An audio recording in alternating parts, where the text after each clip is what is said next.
Hey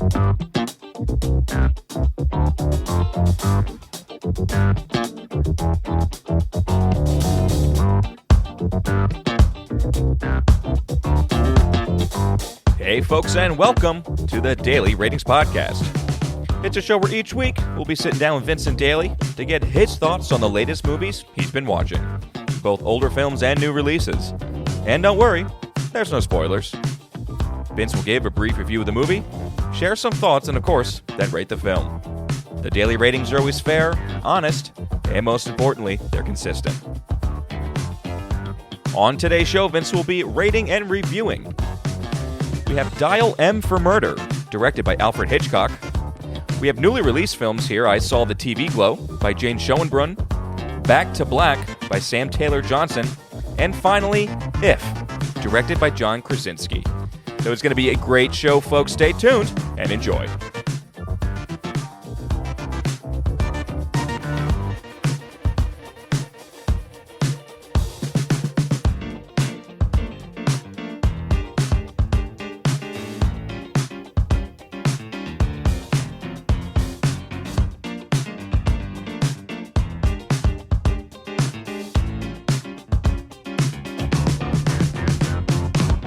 Mr. Vincent Daly, how we doing, buddy? Thomas, how's it going? It's going okay on this side of the table. How was your week of movies, my friend? Week was surprising in a lot of directions. I thought certain things would be better. I thought certain things would be worse. But most thankful that I didn't watch that god-awful Pop-Tarts movie. Even with only It's 4. not getting the best reviews. I was not. I mean, folks at home, maybe write in if you really want me to shit on that movie. But, yeah, I was just glad I didn't have to watch that. Did I tell you I started it? Oh, really? I started it, and I 10 minutes, and I said, I know exactly what movie this is. No, thank you. Yeah, I don't need it. I don't need it. Yeah. And obviously not being a fan of Jerry Seinfeld this late in his career either. Yeah, So Cannes happened. Yes, of course, Cannes, plenty Cannes, of yes. Cannes, plenty of news of who got the longest standing ovation. Very it's now annoying. the arms race. It's a pissing match for who got the most claps. I will say this is the first year in a while that I don't care about cons as much anymore. Really? Okay. And it's because of this whole clapping thing. It is now becoming, because it used to mean something. It's like, wow, this movie got a standing ovation for 7 minutes, a standing ovation for 10 minutes. And it's like, wow, the thought of literally, if I was a human being in that room, standing for 10 minutes, constantly clapping towards someone in the front, that's like, that must be one of the best films ever. Right. And now, every year after year, it is just about which film got the most claps. Exactly. And for how long. Specifically to this year, there was 4 instances Yes. I heard of different, Right. minute-long one takes of and standing ovations. And everybody wants to be a part of it. So if you're in that room, you want to, you know what I mean? You're in it. Yeah. Are you kidding me? Kevin Costner's Western got like a 7-minute standing ovation. And you're talking to the Western guy. You're talking to Woody. Right. And by the way, the reviews are not strong for that film. Oh, really? And then apparently he, in his words, I knocked on every single boat at cons to help me fund the 3rd installment. Oh, wow. And it's like, dude, it's not going to be that. It's not going to be that good. It's going to be ripe for Western month. So the We ovation. actually have a Western to cover during Western month, I think. But yeah, I don't know. It's so up its own ass. Yeah, it is. It is. I would say amidst all of it, and you know this, and even many people in my life know this, I've been obsessed with the story of Megalopolis. It's been great. I mean, people are calling it somewhere between The Room and Babylon from 2022, which I feel like, wow, that makes me really want to see it just to check it out. It's so polarized. I don't know. But by the way, I saw some art on it. It looks, there's some still images or some like concept art that came out of it that looks awesome. Like some of the best art I've seen in a while. Yeah. Even the trailer, like I get where this is supposed to be a kind of a semi-new version of Metropolis, where it's like it's about the visual spectacle of what's going on in the city. Yeah, a lot to do with time. Yeah. Apparently, it's just bonkers. But the thing is, we don't know when we're going to see it. Yeah. Because the studio has not picked it up yet to release. I think it's tentatively set for October, but I don't have a specific date. It's not with the distributor really? yet. Oh, okay. They don't with the movie theaters, or at least distributors, even like a Paramount. Yeah. They don't want to touch it. They don't want to Poor touch it Francis. and cover the cost to get it. He sold the whole winery, the whole damn winery.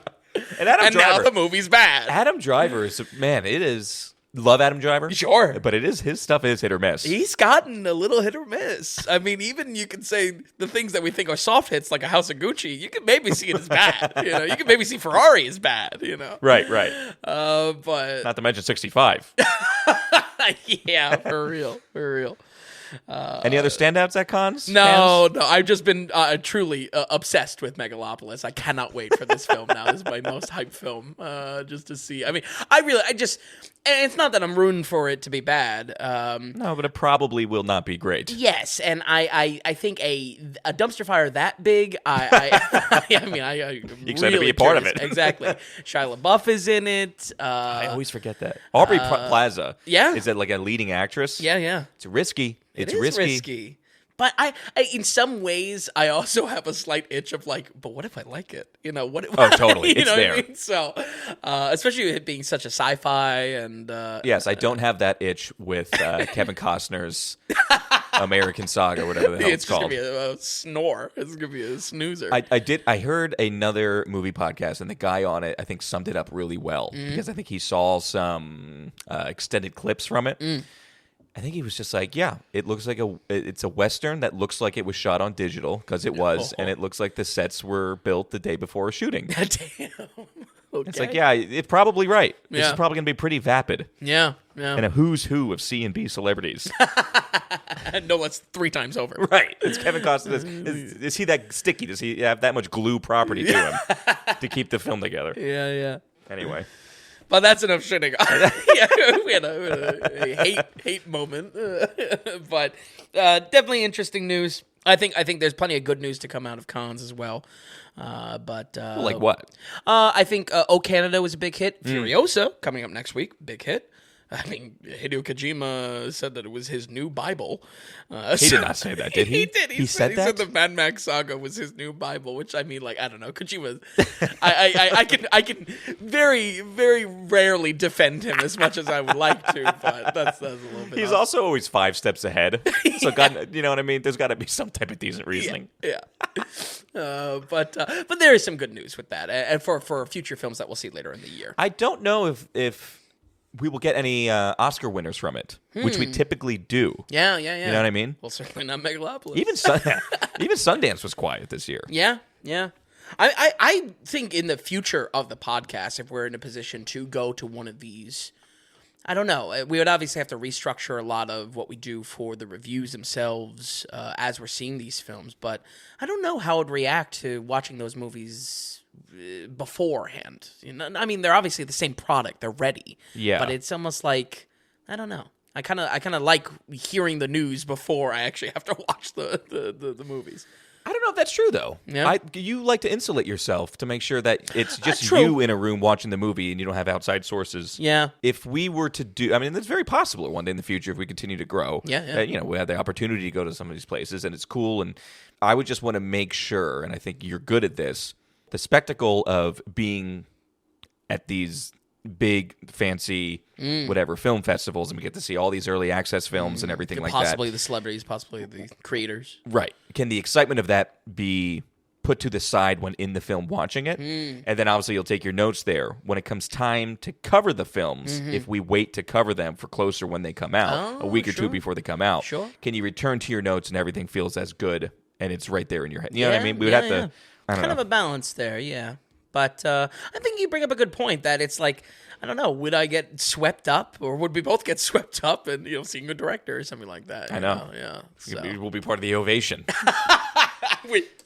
Starkly against it. Sitting down. Well, you know the answer to this. I don't know what the people do. What is the, do you know the director who has the title for the longest ovation ever at cons? No. You Wow. do. No, you do have this answer. Oh, I do.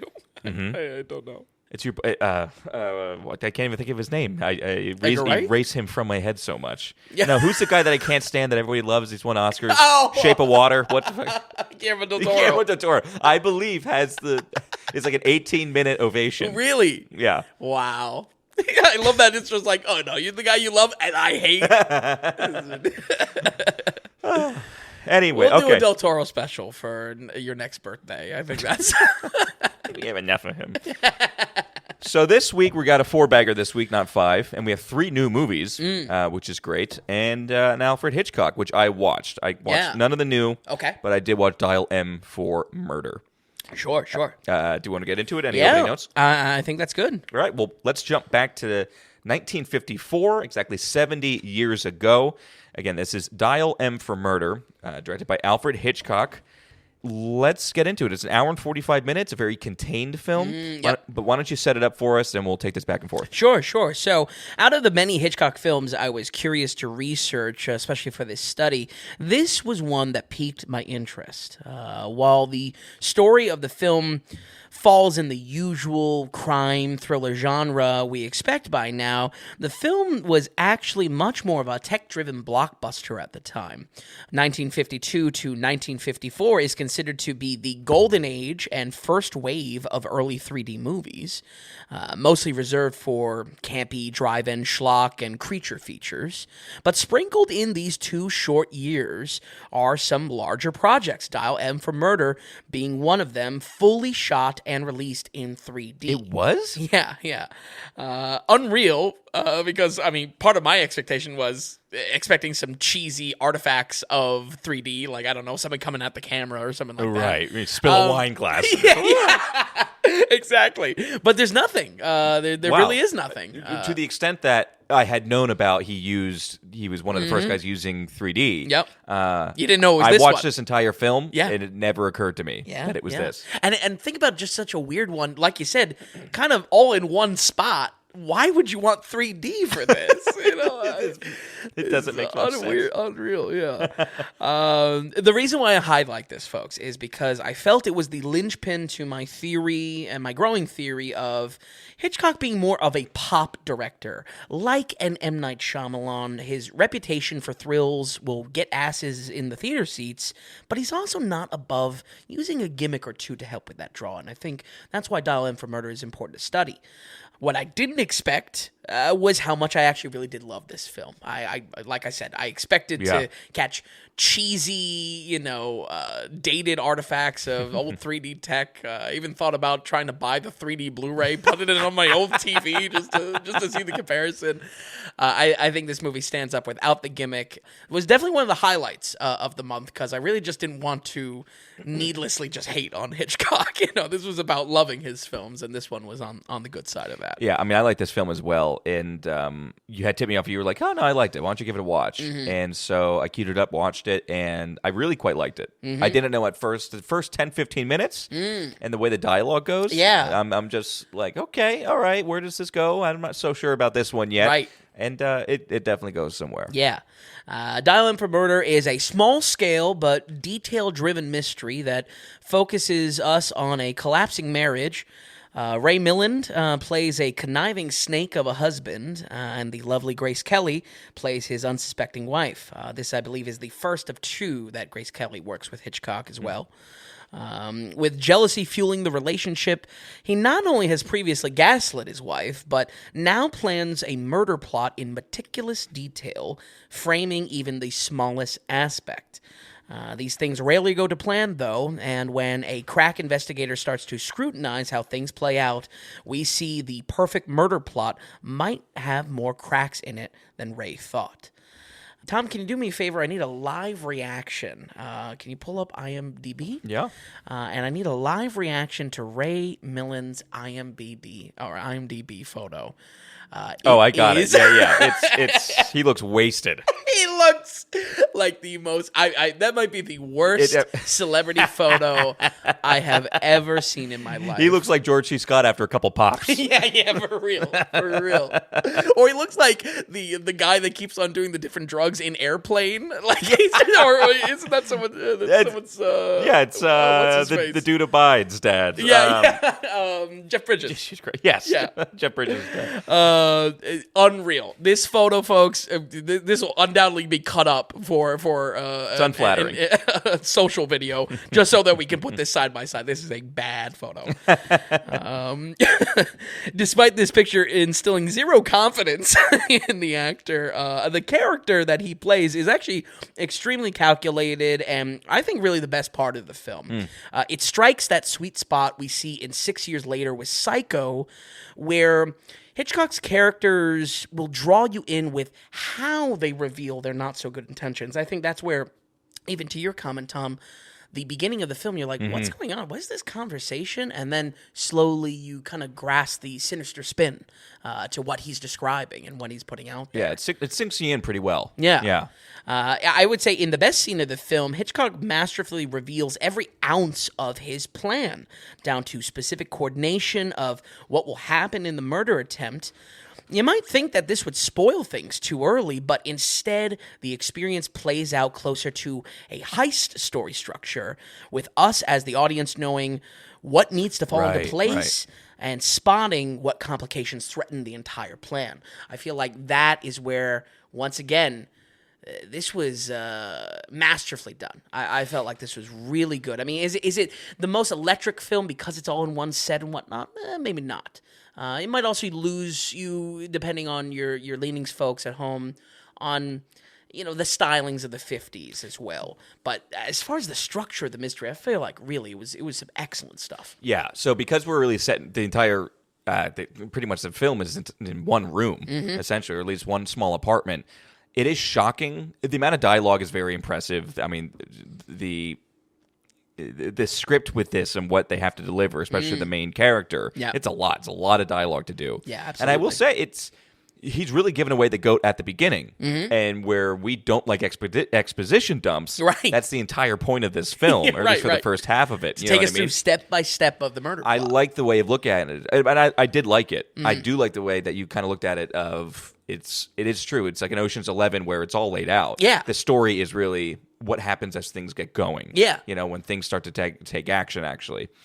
It being in the 50s helps the film, and then it being in the 50s, a product of the 50s, hurts the film as well. I like just the language used. It is in...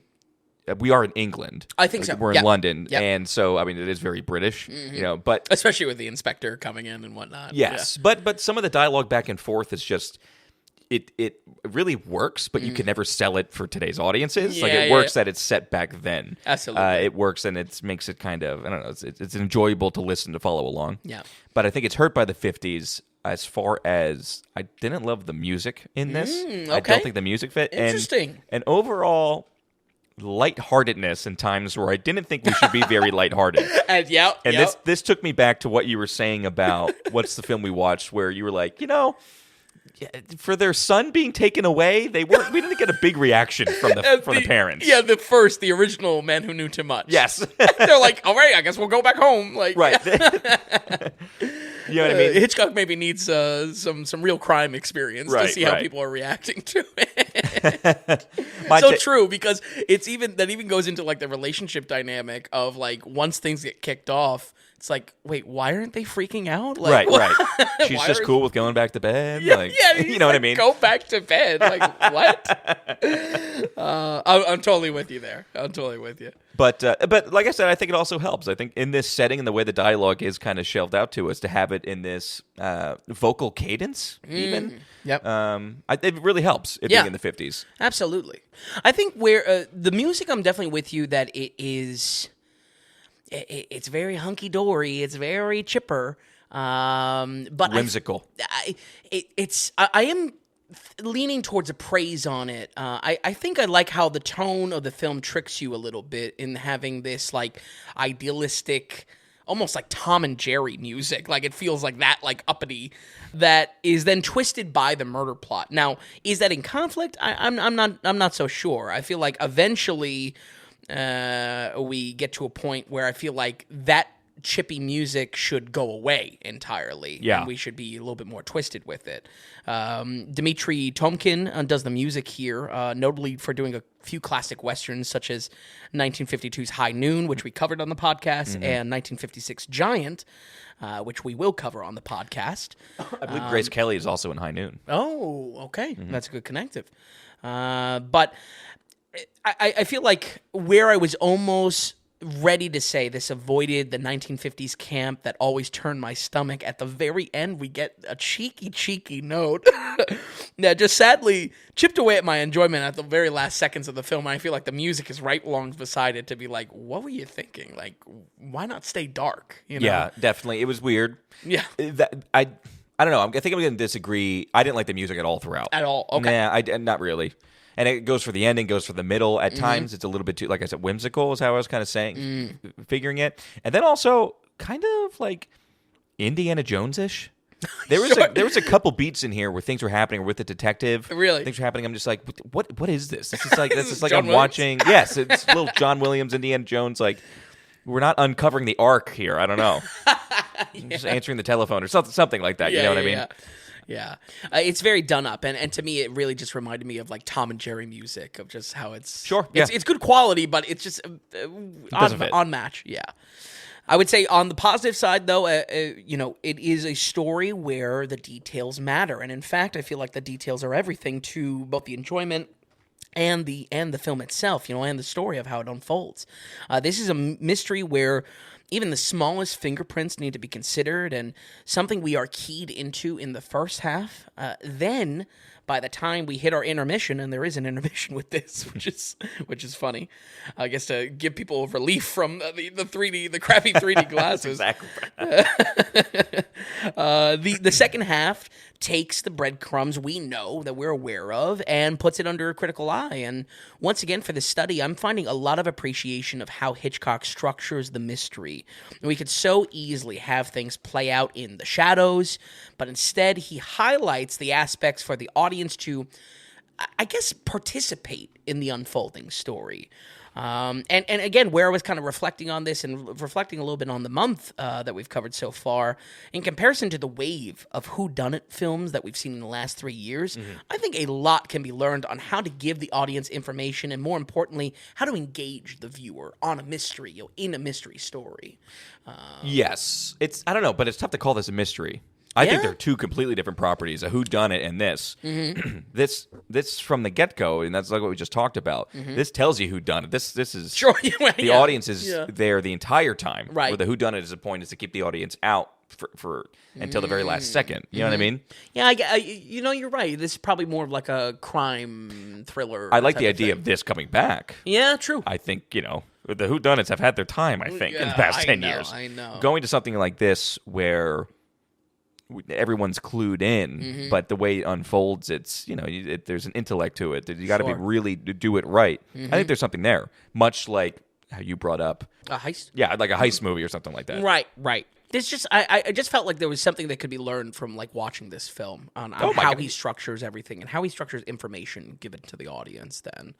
Oh, absolutely. I guess, but no, I think you're right. I don't know if I would really exactly call it a full mystery, because you're dead on. I mean, we know who's doing it. It's more of a crime movie at that point. I was putting it on the site, and I basically put crime and thriller, and I almost put mystery. And I stopped myself because I think it is supposed to be about the thrill. You know what's going on, but you don't necessarily know how this is all going to unfold. Sure. Because we're dealing with it with the people in the film live as it's happening. Absolutely. So I think that is just like thriller aspect. And I think there's a lot to learn here, though. Yeah. Absolutely. The aspect that holds this back is mostly how small scale the set work is, feeling more like a stage play at times. And once again, Hitchcock's heavy reliance on studio sets and rear projected backgrounds haunts this a little bit. It's not as bad as what I was saying with the 1956 A Man Who Knew Too Much with Jimmy Stewart, where that had a kind of a jet set aspect that really sent them around and put that rear projection in a kind of a gaudy spotlight. But it's still it definitely still haunts the story. But that's where the strength of the story steps in. And I feel this is a tight hour and 40 thriller worth your time still today. With a good 4 of his movies under our belt, I feel we are in a good position to leave the Master of Suspense alone for the year. But maybe we can go out on a high note after the Mad Max week coming next week, and we can take a look at one more. With that said, we're going to go ahead and give Dial M for Murder, 1954, a 78. 78, very good score. Yeah. Very good score and very impressive for how contained the film is. So this was based on a play. The guy who wrote the screenplay wrote the play. That makes perfect sense. Actually, yeah. And 78 is a very good score because it's more impressive when you have these small set movies because it's all on their shoulders. So dialogue, it's so in the actors. Yeah. Think about a Whiplash or something like that. I really enjoyed it. I think 78 it's a great score. And like you said, we'll do one more for Hitchcock Month. We'll kind of extend it into June a little bit. I think so. Just because I cheated with the double feature of Man Who Knew Too Much. Right. But yeah, excited that we've had some ups and downs with Hitchcock, but I really do feel like, folks, if you've been following along, watching, if you're listening to these episodes after the fact and want to check out Hitchcock in a similar type of study, really, write in, let us know what you're feeling, because I feel like we've gained a lot of insight into what is, again, supposed to be one of the best directors of all time. And many more to go. I mean, we're making May Alfred Hitchcock May. For probably the next 3 years. Yeah, for real. Until we're through all of his films. All right, so 78 for Dial M for Murder. Check it out if you're interested. And okay, let's move on. We are already new release. We're now in theaters. Let's start with definitely more indie release. It's going to be in less theaters. This film is called I Saw the TV Glow. It's rated PG-13. It's from a director that I am not familiar with at all. Yeah, fairly new. This is Jane Schoenbrunn. But again, I Saw the TV Glow. It's a horror, but set it up for us. Tell us about it. How'd you like it? After a very limited release and a fair amount of hype, I was excited to see this film for the episode without having to wait for it to get to streaming.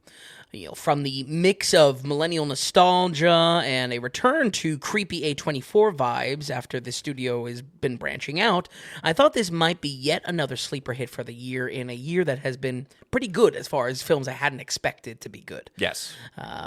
Folks, it outright pains me to say that this was a very, very disappointing watch, though.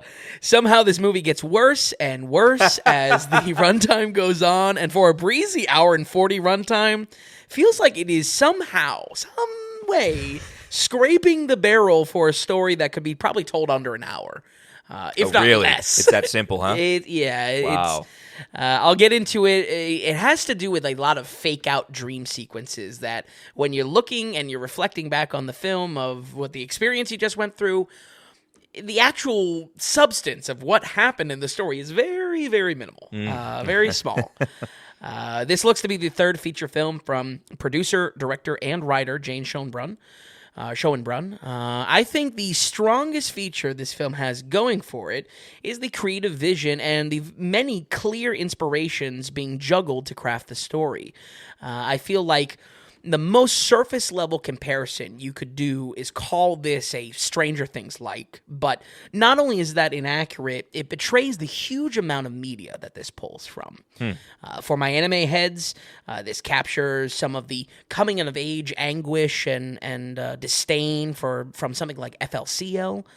And for the terminally online media junkies out there, this also holds countless references to cult classic TV shows and writing tropes that you will appreciate for sure. I Saw the TV Glow follows Justice Smith and Bridget Lundy Payne, acting way below their age as freshman high schoolers. Both are extreme loners, suffering through their adolescence with broken home lives and struggling to blend in. However, they bond over an avid love of one particular TV show. The Pink Opaque, a young adult supernatural TV show brimming with lore and a Monster of the Week style setup to keep viewers hungry for more. Think of it like a fictional Buffy the Vampire Slayer, especially for how that fan base becomes fanatical and attaches more and more to the viewers craving the lore of the world. It really is trying to go for that, that how Buffy the Vampire Slayer got bigger than it ever was meant to be, The movie itself sees multiple time jumps, showing how this simple TV program could mean so much more to our characters, and just maybe it's a way for them to process feelings they could never begin to explain. I want to start with some praise. Even though I'm really not coming out hot for this movie. But I want to give some praise because this is a indie filmmaker. I feel like there are things to love to this. The biggest thing this film has going for it are these little stylized touches around what's actually on the TV and 90s nostalgia. Everything we see on the TV was created by Shonen Brun and flirts the line of satirical comedy and then actual true analog horror. I want to give some serious props to the commitment shown here because, honestly, I have not seen a director do this type of in-world media since we covered, like, our Paul Verhoeven study. Like, she's doing the commercials, the TV content itself, the culture around the TV. It's very cool. Very cool, very involved, very detail-oriented. That is something that's, Yeah, and a lot goes into that production. Is the production great? No, but it's meant to also kind of be a little shoddy in the ways that these 90s shows were probably slapped together. Monster of the Week stuff. It's cheesy it's cheesy costumes and whatnot. The very sappy soap opera storylines to it. I do think The Pink Opaque as a show comes out more comedic than anything, where I wish the horror was clocked up a little bit more. But these segments in the movie really worked for me. And once again, where we see a lot of this inspiration used, I feel like this has a strong creative vision from all the sources that our director is pulling from. Okay. Just a question. So is the horror laced in the fake TV show that she created that these two teams are watching? Or like when is the horror happening? Is it happening real world with these two main actors? Or is the horror happening within the TV A little bit both, but sprinkles of both. not much substance on either side. It's happening with that within the TV show because this show is like unneededly messed up. You know what I mean? Right. As you're watching, it's like something's not right. As that begins to seep into the psyches of our two characters, then that also becomes a little bit of a horror vibe. It has this weird well. cult following aspect to it. Horror ensues. Yeah, right. Absolutely. Horror ensues. Tom is not into horror at all. Horror ensues is just the hand wave of 90% of the movies coming out from A24. I would say the places this didn't work for me is pretty much everywhere else. Wow. It's a shame. Podcast favorite punching bag, Justice Smith, gives yet another mediocre performance with a lot more needed from his side. A lot more. I feel like he really dropped the ball and failed the character he's playing in a few ways. There is a fourth wall breaking Ferris Bueller routine that just fails and doesn't really relay anything other than convenience and lazy writing, convenience to get everything along. And it just hits you over the head with some failed themes the story tries to build. When the horror does finally get clocked up a little bit, his reactions and his screaming feels downright annoying. I mean, it blends into just some really obnoxious moments this film has towards the end. Just like, oh my God, just end it. Enough.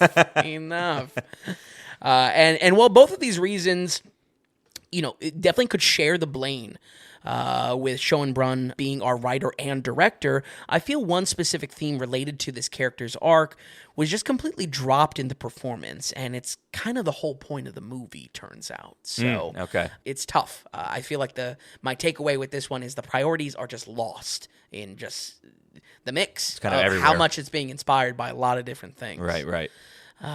It is. I mean, it's shocking how much critical praise this is getting. Oh, yeah. And why? Like across the internet. Right. Why I was pretty hyped for it. I thought it captured an interesting vibe. I'm not excited, but I'm interested to see nostalgia done outside of the 80s. So dipping into 90s, 2000s stuff, that's fine. I was definitely scratching my head. And once again, as we've mentioned before in the podcast, this was one that I had to work. You know what I mean? This one was just like, oh, shit, I got to explain why I don't like it now. My main issue by far is just how little substance there is to the story that unfolds in once again, a breezy hour and 40. We don't do spoilers here, and I certainly don't want to open up the can of worms of going through plots beat by beat, especially for stories I don't care about. But many threads in the story either go nowhere or are teased to go somewhere before being pulled out from under us. Countless, and I mean countless, scenes are straight up just lose any impact by playing keep away with simple plot developments. I don't feel like mystery is built through these scenes. I don't feel like horror is built through these scenes. It's just not giving you what should be a simple question or a simple answer in the story itself for what I think is just prolonging the runtime of this movie. So you're kind of sitting in the theater going, you know what, I don't even care anymore on like this plot thread. Yeah, especially when we get the answers. Right. This kills the pacing of the film, which feels like it's desperately struggling trying to fill its own runtime with substance. There are a total of three musical performances in this that are edited so poorly, nothing else goes on while they're playing out. So once again, I'm looking at this as just like, did she need just some runtime to fill? Wait, so there's like numbers, like musical numbers? They go to a club. 2 musical sequences play out, just the musical sequence. Ugh.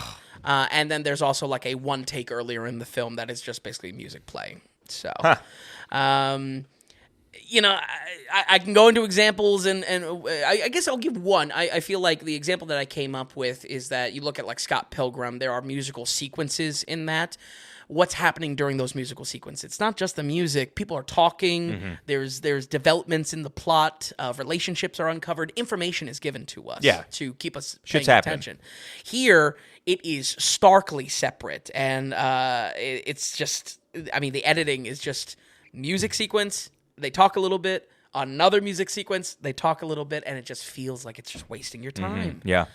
There are also way too many fake out dream segments in here. And that's kind of what I mean when I say there isn't much substance to what actually happens in the story. Like I would critique like a poor Blumhouse film for giving a scary jump scare dream sequence, but then character wakes up and nothing really happened. Here, the same. I mean, the dream sequences, they're not adding substance. They're not what is actually going on with these characters, what is actually going on in the story. Does that kind of make sense? Yeah, no, absolutely. I think you're making a good case against the film. Tearing this poor film apart. It's moments like this that make me feel like the movie lost its way, prioritizing a general experience trying to be conveyed rather than actually telling a story. I will say this possibly stumbles towards a messaging about suppressed trans feelings and doesn't quite stick the landing on that messaging directly, but even worse, doesn't really pull off any of the stylization it's wrapping that up in. This really was the rare movie that I felt just got worse and worse the longer it went on. The more fake-out endings, the more extensions tacked onto the story, the more obnoxious it became. And for what little actually happens, conjures the feeling of that my time was wasted. We're going to go ahead and give I Saw the TV Glow a 36. Woo-hoo-hoo, 36, a bad score. I love it. By the way, this had Danielle Deadwyler in it? Yeah. She plays the mom. Very brief. Okay. Once again, kind of something excited. I really like Danielle Deadwyler. She got the Tom Daly. That's for what I'm Best saying. We should always pause for our Tom Daly winners. Best Actress winner. I mean, great. There's only been 2 of them, you know? Good odds. But, yeah, tiny role, huh?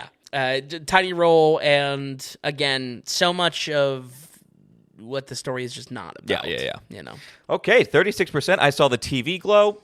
So Vince, don't waste your time on it. Also, it's in less than 500 theaters now. You're right, right. But I feel like important for when it does come to streaming. I mean, this is getting a huge amount of critical That's very true. 80s and everything like that. Don't be hoodwinked. Yeah, I'm not trying to declare war on on anything, but it's just like, listen, this was a mess. This was a mess in an hour and 40. It got messy quick. So, What did you give Kin, by the way? oh, I don't know. Okay. I don't know. That just popped in my mind. Yeah, Just another different movies. Another low budget. Okay. Way different. Yeah. Okay. I still love that review because of how much I said shoot the space gun, Right. You know? Okay, all right. So I saw the TV glow. We'll go to something that's more of kind of available. I think it's in over 2,000 theaters. This is much more wide release. This is a biopic, another biopic. Another music biopic. We avoided the Bob Marley one earlier this year, but this one. I'm going to go out on a limb and say the 2020s might be best known as the biopic era really? in Hollywood. Okay. We've been flooded with it. And a lot of for news. The past 3 years. Yeah. We have the Bob Dylan one coming up. Oh, sure. Yeah, that's huge news. There's news that the Billy Joel one was going to... No, Bruce Springsteen, I think, is on deck. Oh, boy. You know what I mean? Like, these are, it's a lot. Yeah. And I think there's more in the pike as well. Absolutely. But anyway, Back to Black. This is all about Amy Winehouse. Yeah, it's 2 hours, and Vin, let's just get into it. Do you care about Amy Winehouse? Were you looking forward to a biopic of Amy Winehouse? I kind of was. But Back to Black, more like by the books. Folks, this is yet another music biopic, and my mind has been made up on these movies for a long time. My gut reaction, where I was a little excited, was that Amy Winehouse, this is one of the more recent musicians to have enough tragic elements to her life for it to be worth telling. Winehouse, of course, being part of the 27 Club. I feel this is paramount for music biopics, a certain worth itness that is needed to earn our attention. This is the first test one of these has to pass for me to give a damn personally. The second test is how the film is executed in a genre flooded with mediocrity. And between the two, there is a big difference separating the blandly acceptable for fans and truly great films. Back to Black, unfortunately, came out somewhere in between, but I think it has it mostly where it counts. We see Amy Winehouse in her humble and heartwarming beginnings, quickly rising in popularity with a voice that blows away any competition. Seeds of alcoholism haunt poor Amy from the very start, though, and in her own words, for her to make her music, she needs to live her own songs. The majority of the film comes out as a slippery slope of poor decisions. Despite her immense talent, everything from her managing her music to growing in substance abuse, and most of all, really, really bad taste in men. As she spirals through the heartbreak and self-destruction, the paparazzi are there to capture every stumble and connects the dots between what we have seen as audience members and the private moments of her addiction. I'm afraid to say I was deeply annoyed by the bombardment of Cockney British accents and maybe the character of Winehouse directly. Tom, I said, oh shit, I'm in some hot water here. I'm watching this film. I'm like, I don't feel like listening to any of them. It's really, really heavy. It's just be warned. Well, so how was the lead? By the way, I so don't know Amy Winehouse so much. Well, try to make me. Okay. Listen, I know some of this stuff. But more so, I thought she was American. No way. I thought, okay. I swear to God, I thought that's how little I'm invested. This is the movie for you, then. This is informative. Thought she was American. Definitely not. Definitely not. How does the main actress do? Excellent. I feel like that is part of what is maybe single-handedly saving this film. Marissa Abella. So not annoying to listen to. No. And if anything, she does an excellent job in the sense that she's doing her own singing. I feel like this knocks that up alone a quality point. Okay. Because, I mean, it's not only props and bonus points for her doing the singing, it's Amy Winehouse. She is a singer. It's not like another music star that's just like, okay, you can do the vibe of them on stage. She's doing the singing of, one of the best singers in the last 20 years, or at least some of the most notable. Mm-hmm. I feel like for my gripes, it really just comes down to how chaotic she is and how the story spins it to be just hyper sympathetic. Believe me, I think her losing, us losing this talent is a tragic loss, but seeing how small and simple some of these problems are and the triggers were just kind of make me walk away with less appreciation. The exact opposite of what this was trying to do. I'm like, get over it, girl. Come on. Go to rehab. Oh man, we covered films like 1986's Sid and Nancy, which similarly focus on burning the candle at both ends. Yeah. But if you look back at my score there, I wasn't really too hot on that film either, and I think it's all because the complications in the story of these two films all are very much self-inflicted by these characters. I guess, that's the true story element. But kind of same deal. You like the acting in that one, too. Yeah, right. Younger Gary Oldman. Absolutely. Yeah. Some really iconic scenes of Sid Vicious and recreated. But yeah, just something about these two films. They are definitely in their own category of, like, self-inflicted wounds. This is a you problem, not us. It's also an issue with how the real events play out in her love life specifically, which has a on-again, off-again rhythm. This forces the plot to really circle the drain, holding identical beats in the story used multiple times and just get legitimately boring because you know what's around the corner. Right. I'm not here to argue with the true events of how things played out, but that is where I will die on this hill. Execution of the filmmaking matters most. You can take the same exact story in the different hands of someone. They can be structuring this differently, and they can be structuring specifically the drama that we're paying attention to in the plot very, very differently. The main highlight here goes to Marissa Abella playing Winehouse. As far as her performance goes, I mean, really, really excellent. I think despite a general blahness on the critical reception of this film, she could definitely see a nomination coming award season just because this single performance is that good. Definitely one of those moments where you see an actor get nominated and no other nominations for the film that they're a part of. It's weird, man. Like, no one's talking about this movie. Yeah. And it got a wide release. Right. You know what I mean? Yeah. It's strange to me. Yeah. It's almost like the studio's like just burying it. Right. And I feel like there is a blahness as well to even the Bob Marley movie this year. Maybe they're pushing the biopics. There's a lot coming down the pipeline. Do the audiences really care?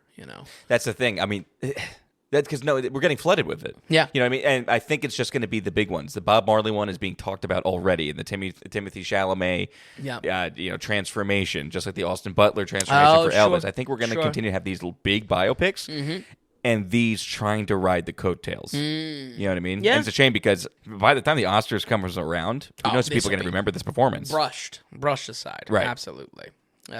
Compared to real footage with Winehouse, I think it is an excellent match. I mean, really, even out of just like curiosity, if you have no interest in watching this film, I feel like it's interesting to put them side by side and should be up there with a lot of the great casting decisions we've seen in this music biopic space over the last 5 to 7 years. I mean, as much as everyone loves to say Austin Butler or Rami Malek for their depictions. See? Another one. Yeah. I try to forget about Bohemian Rhapsody as much as possible. I feel like this is absolutely side by side, if not maybe even a tiny, tiny bit better in these great casting decisions that we've seen. Wow, okay. Most importantly, though, like I've been saying, or like I mentioned, this falls into the category of a biopic performance that the actor does real singing. And normally I would note it as some sort of bonus points for the film, but because Winehouse's immense vocal talent is what she's known for, I think Abella deserves some serious praise here for matching that. And I mean, like, really, really matching. Again, in the comparison of how she's acting like Winehouse, maybe you could be critical and say, she's just like acting drunk. Is that really that hard? But when it really counts, and what I think a music biopic counts for is the performance, and she's nailing it. She's knocking it out of the park. It's high praise. Yeah. I also enjoyed how her buzz and drunken state is portrayed in the film. I was maybe going to cut this from my notes, but it's simply because Winehouse is drunk for like over 70% of the story. So we get a lot of different ways that drunkenness is portrayed.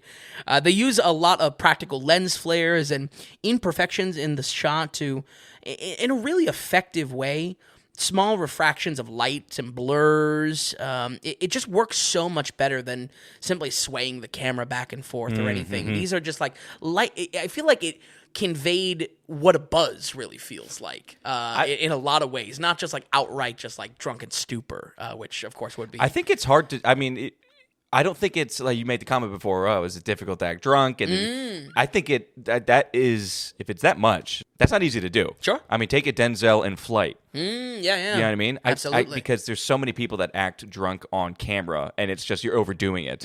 Because drunk people, when you're actually drunk in real life, you're not trying to act drunk. Yeah. You're actually trying to act normal. Right. And you just happen to be drunk. Right. You know what I mean? Yeah. And that's a big difference of acting drunk and just being drunk. Yeah. So I think it's harder to do, and if it's 70%, yeah, that's awesome. and these little that she's selling flourishes it. to sell the drunkenness, I liked it. I liked it a lot. So, other than that, I unfortunately just don't have too much more to say about this. The only thing preventing this from slipping to a lower score. It was truly Marissa Bella's great transformation into this role, and no less having the vocal chops to keep up with what many consider to be one of the greatest singers of the last 20 years. But for those looking for a truly great music biopic on screen, sadly, I think this is still a few steps away. We're going to go ahead and give Back to Black a 61. Okay, 61, and I feel like that's where a lot of these are kind of going to sit in. Yeah, absolutely. I mean, certainly not a dumpster fire like Elvis, where it's just like, oh my God, what's going on screen? Well, I think you gave Elvis. I mean, Elvis is close to a 61. I think it's a 59. 59. Yeah. But once again, on the back of the performance Of Austin Butler. No, Certainly not Tom Hanks. You know it's not Tom Hanks. And I forget what you gave Priscilla. But I think that was 69. Right. And yeah. But you know what I mean? That's where I think we've had a ton of biopics. Yeah. I mean, we had the Elton John one. Oh, true. You know what I mean? Never It's saw that. everywhere. Yeah, I mean, with, it really is. Edgerton or whatever his name is. God knows we have 2 Steve Jobs ones that are out. It's just, well, yeah. I mean, it is. It's kind of coattails. You have people these, love doing the biopic. and you have these big ones that come and swing. Elvis was huge, and I think Elvis really dragged a lot of this stuff up. Where it's like, well, let's do Bob Marley, let's do this, let's do that. Bingo. You know. Yep. But, okay, all right, so 61% for Back to Black. Before we get on to our last film, we just want to remind people that Vin and I, the Daily Ratings is completely producer-supported, and we're going off the value-for-value model. So we are not going to deal with advertising and pitch useless ads to you. We're also not going to have any paywalls on this site or subscription-based. We're not doing any of that. It's not pay-to-play. All of the content that we have to offer, we just put out there. The point is, do you find it valuable? Are you listening to the podcast? Are you visiting the website? You know, you're kind of curtailing or critiquing your own movie list based on what we're doing here. That's value in your pocket. We ask, can you give us value back in our pocket? And that's called the value-for-value model. You go to thedailyratings.com and head to the donations tab, and you can donate whatever amount of value that you're getting, or whatever you got going on this week. You didn't buy your cup of coffee this week, or whatever. You know, if $5 is a lot of money to you, then that means the world to us if you send that our way. If $500 is not that big of a deal to you and you send that our way, that's also huge, and we really appreciate it. The rare case. When you do donate to us, though, you become an actual legitimate producer of the Daily Ratings. You get a producer mention in the show notes. You get a producer mention also here on the episode, on the website as well. And this is the time that we also will take to read your producer note. So when you donate, you become a producer and you can send in a note our way. Whether you have questions for us, you have comments, you have critiques of the actual show or the website, you're a producer. All that is important to us. So it's just a through line to you. It's communication with you. It gives us a chance to say thanks to you. But that's what we do here. This is the segment of the podcast, our producer segment, where we'll take the time to read your note and give you a thanks. Because just like in Hollywood, when you financially support a project, you become a producer of that thing. So it's a value for value model. Like we said, go to thedailyratings.com, head to the donations tab, and become a producer of the Daily Ratings. We thank you all so much. Okay, Vin, let's keep things going. This is our blockbuster. This was number 1 at the box office this weekend. This is John Krasinski back at it again with our most mediocre blah man Ryan Reynolds that there ever was. Man.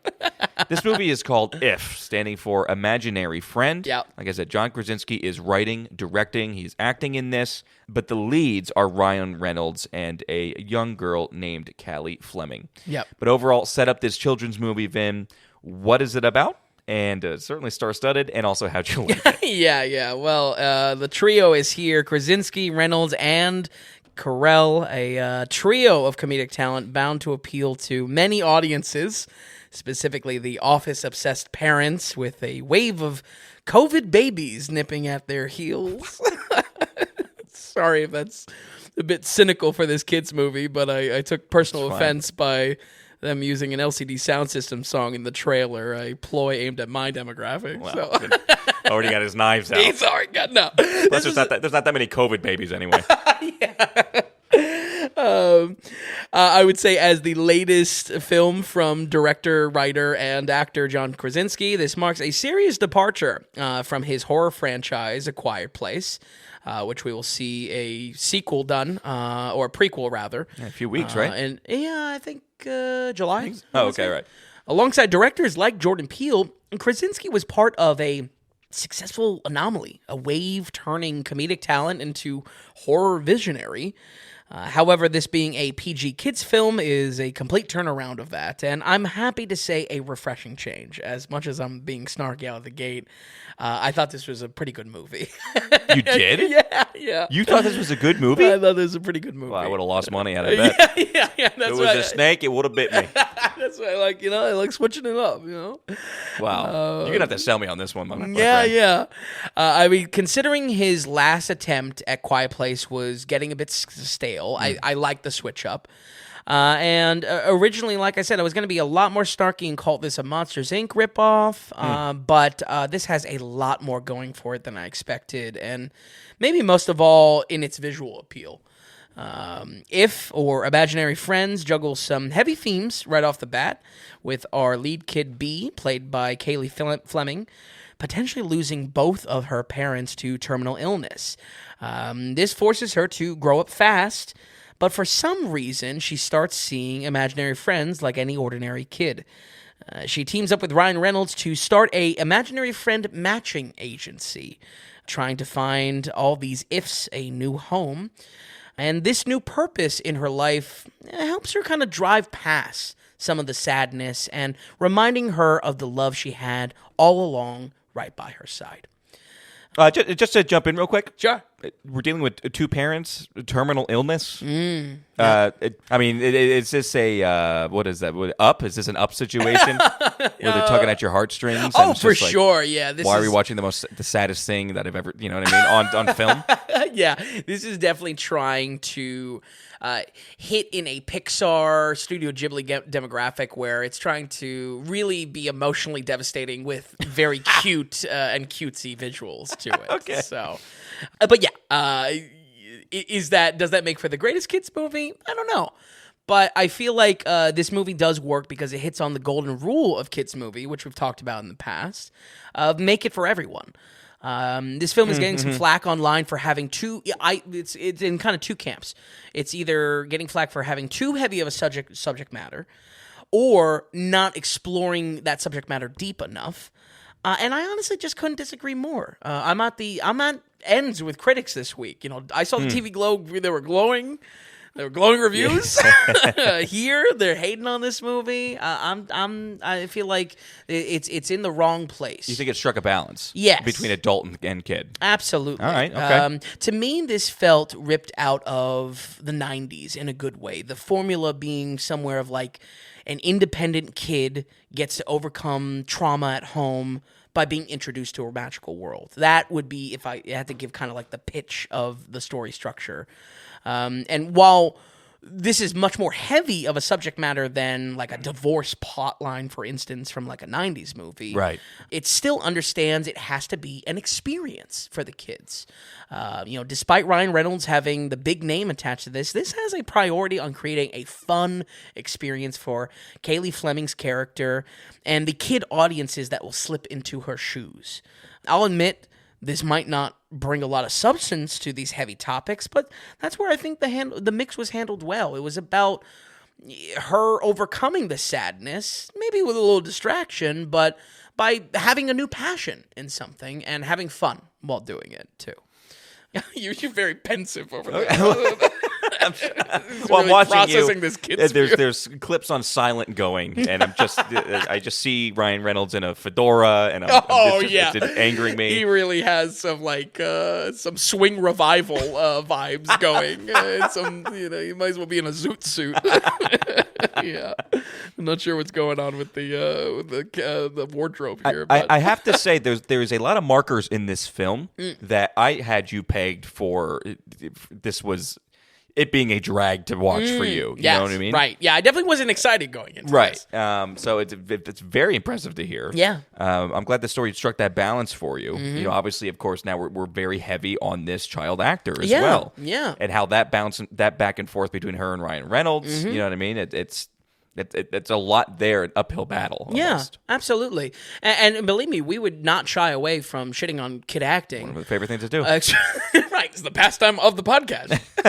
But really, I mean, is it a Oscar-winning performance? No, but I feel like it did have its priorities in order, where it's like, it's about having a fun experience and ultimately her being a surrogate for the kid audiences that are stepping into her shoes.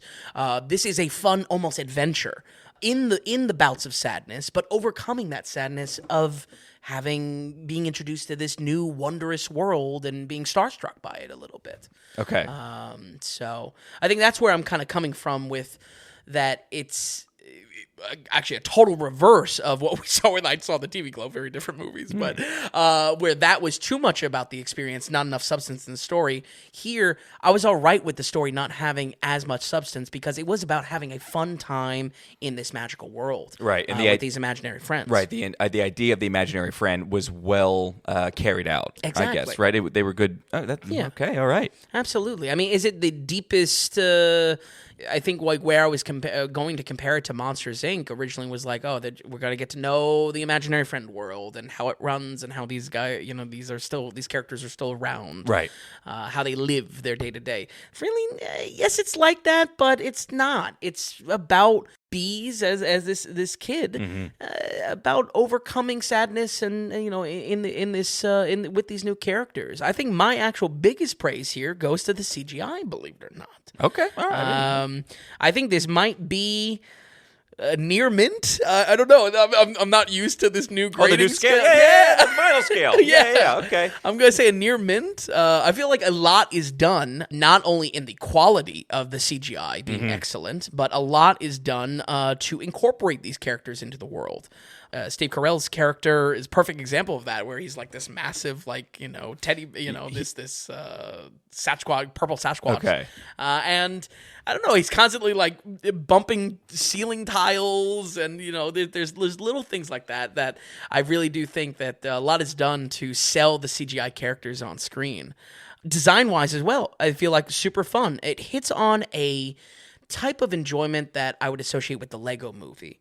That it's new characters will switch up animation, switch up comedy beats, and I feel like if I'm comparing any kids movie to the Lego movie, that's pretty high praise. I feel like this all the variety of imaginary friends and the different voice acting talent that obviously Krasinski is pulling from.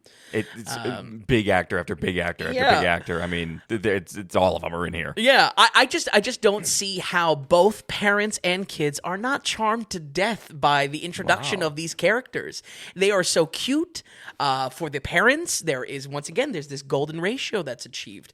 You get to recognize the voices and like the clearly like comedic spins that they're putting, and then the characters themselves, CGI wise, any angle that you want to go design wise, I think they're great looking, and there's such a variety in what we usually think an imaginary character is, or imaginary friend is. So was it at all? Were you thinking, oh, this would be better if it was full animation? You know what I mean? So Monsters, it feels very Monster Inc.-ish, just with the amount of characters kind of on screen and the different monsters and things like that.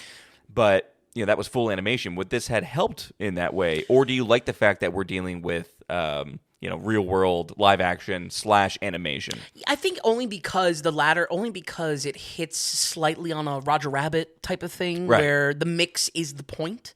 These are imaginary friends in the real world to these people. Okay. Because if you think about it, we don't have this kind of cross-pollination all that much. No. Usually it's in one or the other. Absolutely.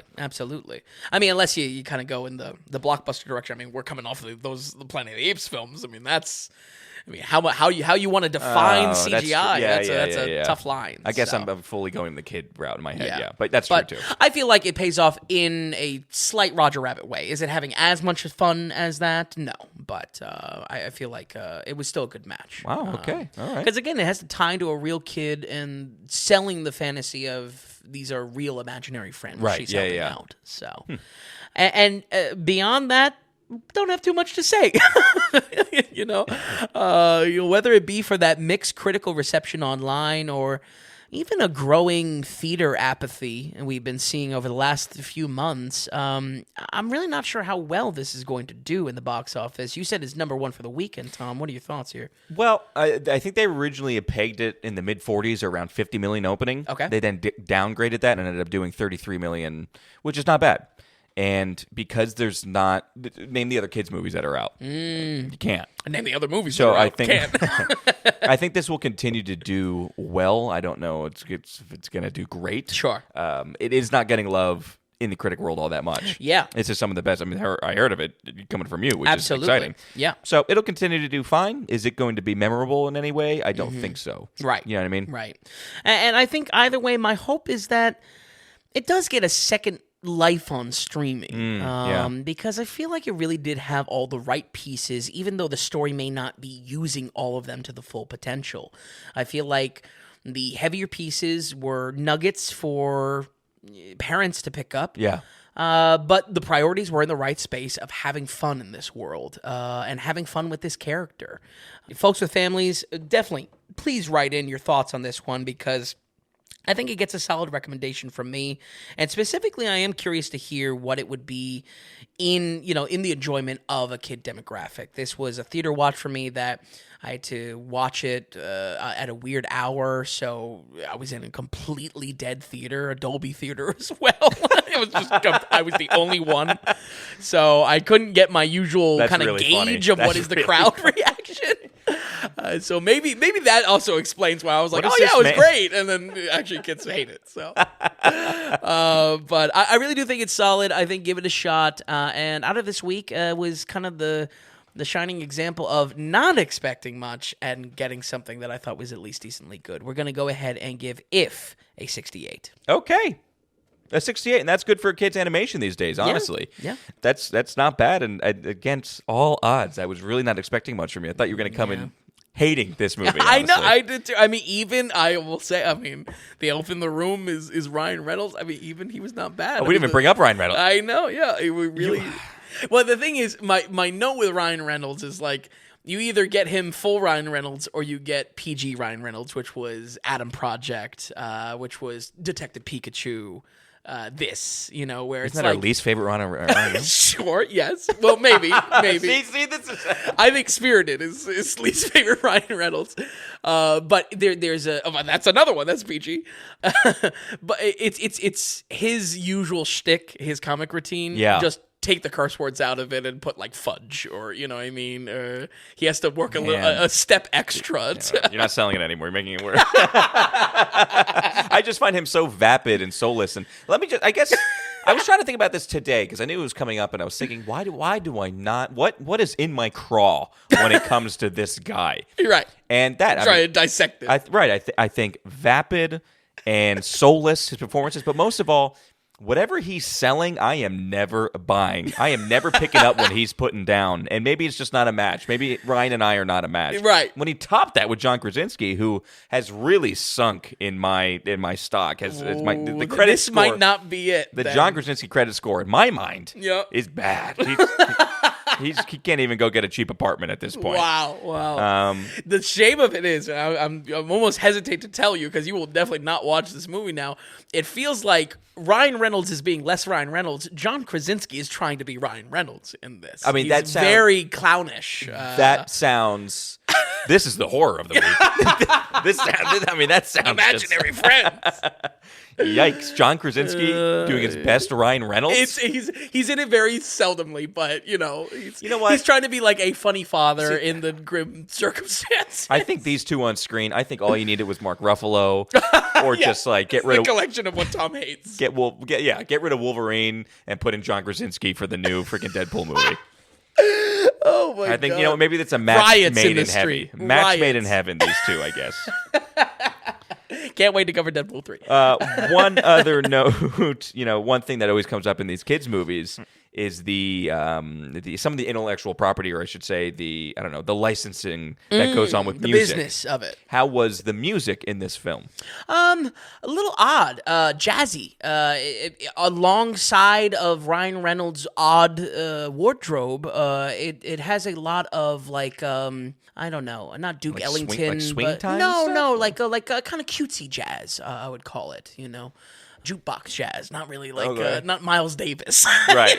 But okay. no, but it is cute. It's like Kid jazz. yeah, exactly. I love that genre. Kid jazz. No. Yeah, but it mostly not what we saw in the trailer of like millennial to Gen Z hits like LCD sound Right. system. Well, I bring it up because it seems like a big critique of yours for that Minions movie. You know what I mean? Was yeah. that kind of stuff. I mean, Completely avoided the heavy licensing that we see in those there's films. a couple others of the animation that we talked about too. But Yeah. regardless, okay, so 68% for If. Really not that bad. And the shocker of all shocks. Yeah, I think people are way digging into it, just way too much. And the exact opposite with I Saw the TV Glow. Yeah. That people are praising that film beyond, I mean, oh my God, beyond anything. I love going against the grain. That's Right, what we right. do here. Yeah. Okay, excellent, Vin. Great. I mean, any closing notes? Any notes Excited for coming for up? Mad Max. Yeah, it is going to be a mad week. Yeah. You got Mad Max scene. Get your guzzling, and I mean, I can't wait to see a lot of car action. It'll be a good time. Yeah, another film that I've got some reservations about. Oh, Furiosa. Oh, yeah. Even with I'm all the nervous praise. about it. Yeah, well, yeah, praise somewhat. Yeah. I don't know. I definitely plan on watching and want to watch a lot for next week. Yeah. Very excited for that. It is the Mad Max is next week, folks. So Yep, perfect that's pretty 5 cool if you slot. want to watch along. Vin, thank you so much for watching all these movies, for stopping by tonight. Folks at home will run it down one more time. We have Dial M for Murder with a 78%. I Saw the TV Glow with a 36%. Back to Black with a 61%. And finally, If with a 68%. So, folks, thanks so much for listening. We will see you next week on the Daily Ratings Podcast.